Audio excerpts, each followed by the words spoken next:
Good morning, কেমন আছেন সবাই? রিতার লাইফস্টাইলের আরও একটি ব্লগে আপনাদের সবাইকে স্বাগত জানাই। আরও একটি নতুন সকালে ঠাকুর দর্শনের জন্য বেরিয়ে পড়েছি। কালকে জগন্নাথ দেবের দর্শন হয়ে গেছে, আর শব্দ করা যায় না। আর আজকে ওই জন্য পুরীর একদম ওইটা গোল্ডেন বিচের পাশেই থেকেই শুরু করছি ঠাকুর দর্শন করা। এই যে মা বিপত্তারিণীর বেদি, এখানেই মা বিপত্তারিণীকে প্রথম দেখা দিয়েছিলেন মা বিপত্তারিণী, আর এখানে প্রণাম করতে আসছি। জায়গাটি ভীষণ সুন্দর। এটা হচ্ছে মা বিপত্তারিণী, হ্যাঁ মা বিপত্তারিণীর মন্দির। এটা হচ্ছে গোল্ডেন বিচের পাশে, ভীষণ সুন্দর জায়গা। আজকে এটা প্রথম দর্শন, এটা তৃতীয় দিনের প্রথম দর্শন হলো। তারপরে আমরা যাব জগন্নাথ দেবের মাসির বাড়ি, পিসি বাড়ি। আর এই দেখুন সামনেই বৃষ্টি হচ্ছে, মানে ভীষণ সুন্দর একটা পরিবেশ। আরও যেসব জায়গায় যাবো সেগুলো আপনাদেরকে ঘুরে, হয়তো এটা ভেতরে ঢুকতে দিচ্ছে, ঠাকুর দর্শন করতে দিচ্ছে, অন্যগুলো তো দেবে না। আর যতটা সম্ভব আপনাদেরকে দেখাবো। টোটো দাঁড়িয়ে রয়েছে, এবার উঠে পড়বো আমরা।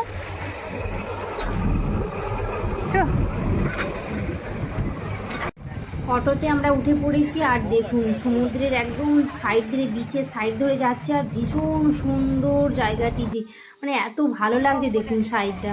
আর রাত্রিতে এখানটা পুরো ঝলমল করবে আলোতে। আর চলুন না এবারে অন্য আরেকটি মন্দিরে যাচ্ছি। এই যে এসে গেছি আমরা এখন গুপ্ত বৃন্দাবন, এখানে দর্শন করবো। বৃন্দাবনের রাস্তা পুরীর, আর এখানটায় দর্শন করবো, যাবো ভেতরে যাবার মনে হচ্ছে লাইন দিতে হবে, আর সবার ফোন টোন হয়তো রাখতে হবে, জানি না, লাইন দিয়ে রয়েছে এতটা পর্যন্ত, হয়তো আপনাদেরকে দেখাতে পারবো। আর এই দেখুন, চলো আমরা টিকিটটা কাটি, তারপরে আবার দেখা হচ্ছে। এখানে কিন্তু ফোন জমা নিল না, পুরোটাই দেখাতে পারবো আশা রাখছি। আর ভীষণ সুন্দর জায়গা। এখানে সবাই যারা আছেন বলছেন এখানে পুরো 2 ঘন্টার মতো সময় লাগবে পুরোটা পরিদর্শন করতে।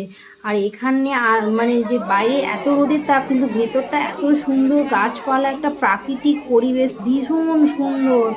আর মানে এখানে রোদও লাগবে না, আর বসতেও ভীষণ ভালো লাগবে। আর এখানটায় না পুরো যে বৃন্দাবনের যে কাহিনী, রাধা কৃষ্ণের যে লীলা, সমস্ত কিছুটাই এখানে ধরার চেষ্টা করেছেন এখানে এনারা। আর খুব সুন্দর জায়গা, সাজানো হয়েছে খুব সুন্দর করে।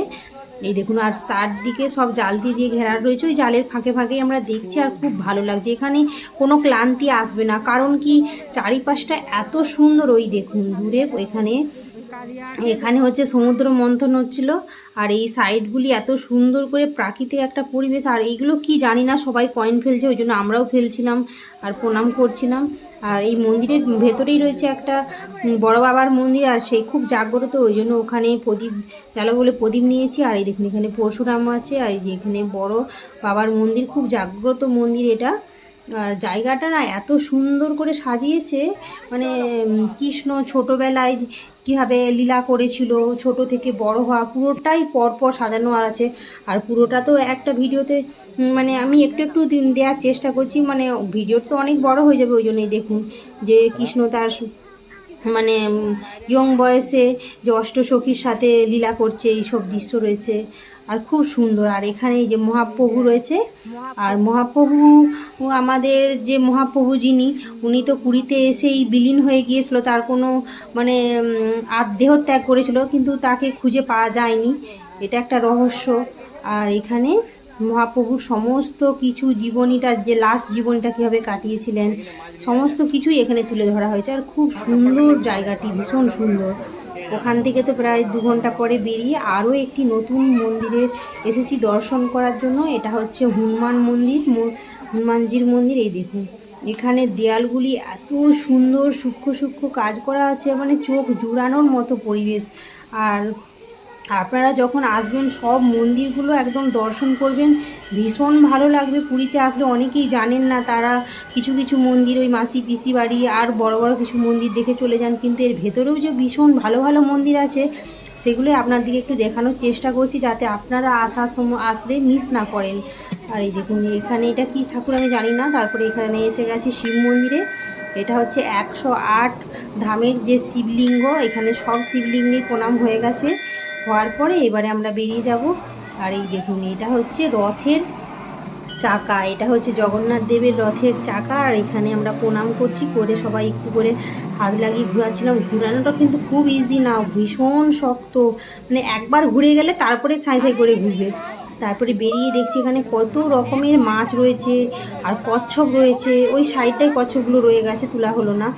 আর এই দেখুন মহাপ্রভু যে এখানে কৃষ্ণ নাম করে করতেন, মানে রাস্তাঘাটে যেভাবে সমস্ত কিছু তুলে ধরা হয়েছে। আর এখানে পরিবেশটাও সব জায়গাতেই দেখছি যে একটা প্রাকৃতিক পরিবেশ বজায় রেখেছে যে আর এখানটা ভীষণ পাখি রয়েছে, বিভিন্ন জাতের পাখি রয়েছে, মানে পাখির আওয়াজ যে কিচিরমিচির করছে ভীষণ ভালো লাগছে, যেমন গাছপালা।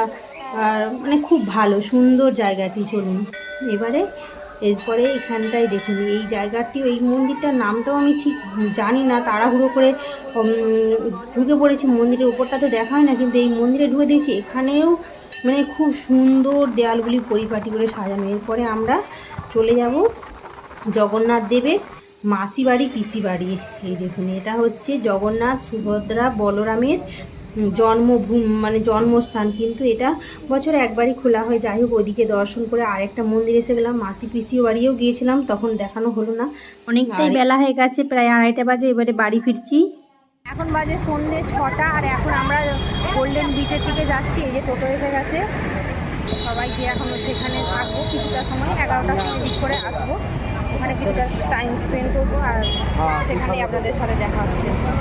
সকালে যখন এই বিচের পাশ দিয়ে যাচ্ছিলাম তখন কেউ কোথাও প্রায় ছিল না, খুব অল্প লোক ছিল। আর এখন দেখুন মানে মানে পিঁপড়ে গলারও জায়গা নেই, আর কি সুন্দর ঝলমল করছে।